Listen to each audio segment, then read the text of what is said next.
स्वागत है आप सभी का आपके YouTube चैनल धीरज विश्व स्टडी में। पिछले कई वीडियोज़ हमने त्रिकोणमिति जो कि हाइट एंड डिस्टेंस का सवाल है उसको हमने YouTube पर अपलोड किया है अपने इस YouTube चैनल पर।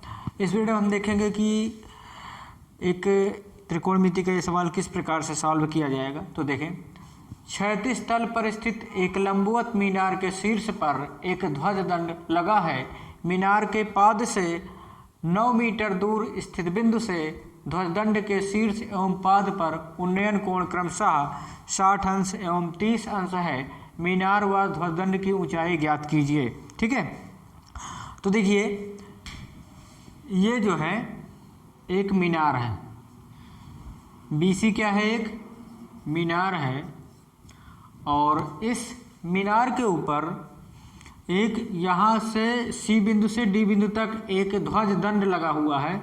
इसका नाम ध्वज दंड, ये ध्वज दंड है और मीनार के पाद से, ये मीनार का ये आधार है, यहाँ से 9 मीटर दूर स्थित बिंदु से यहाँ से और यहाँ तक 9 मीटर दूर स्थित बिंदु जो कि बिंदु A है, वहाँ से दंड के शीर्ष व पाद पर उन्नयन कोण क्रमशः 60 अंश एवं 30 अंश है।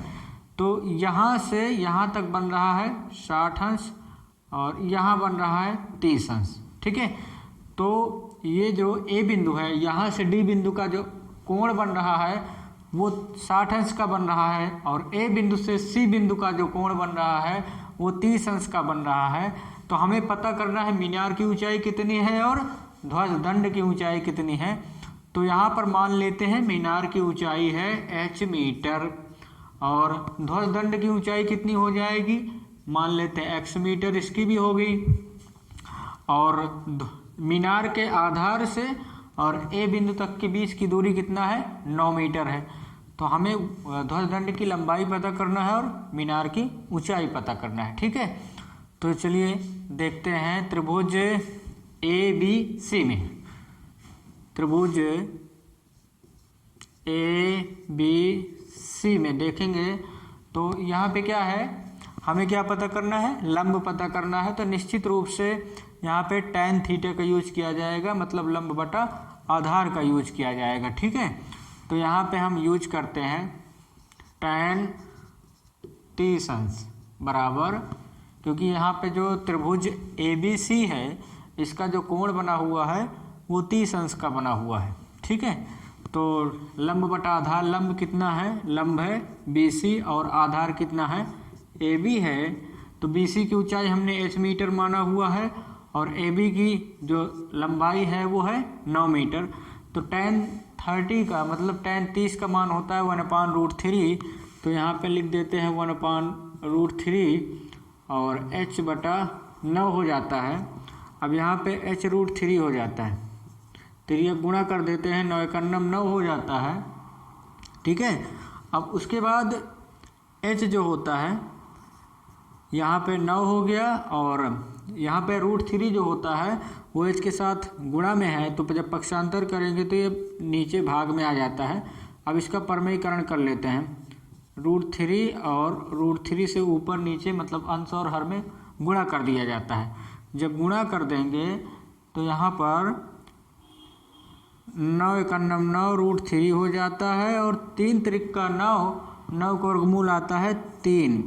अब इस 3 से 9 को काट देंगे तो 3√3 मीटर वो आ जाता है h की ऊंचाई, मतलब मीनार की ऊंचाई कितना आ जाती है, 3√3 मीटर आ जाती है।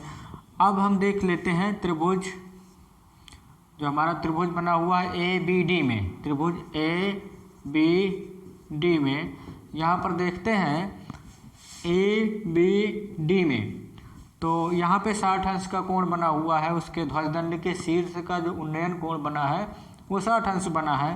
तो इसमें भी tan का यूज करेंगे, तो tan 60 अंश बराबर लंब कितना है, लंब है BD और आधार कितना है, AB है। ठीक है, लंब यहाँ से B से लेकर D तक, यहाँ तक हो गया और आधार कितना है, AB है। तो यहाँ पर बी डी कितना होगा, बी डी जो है जब h प्लस एक्स करेंगे तो वो बी डी बन जाता है, h प्लस एक्स, और ए बी कितना है, ए बी है 9 मीटर। ठीक है, इतना हो गया। tan 60 का मान होता है √3 और h प्लस एक्स बटा 9 हो जाता है। ठीक, यहाँ पर h की वैल्यू रख दिया जाता है, यहाँ पर h का मान रख देते हैं। h का मान कितना मिला हुआ है, 3√3 प्लस एक्स बटे 9, यहाँ पे हो गया। अब एक काम करते हैं, इससे इसमें गुणा कर लिया जाता है, तिर्यक गुणा। तो 9 से √3 में गुणा करेंगे तो 9√3 आ जाता है, बराबर 3√3 प्लस एक्स हो जाता है, इतना।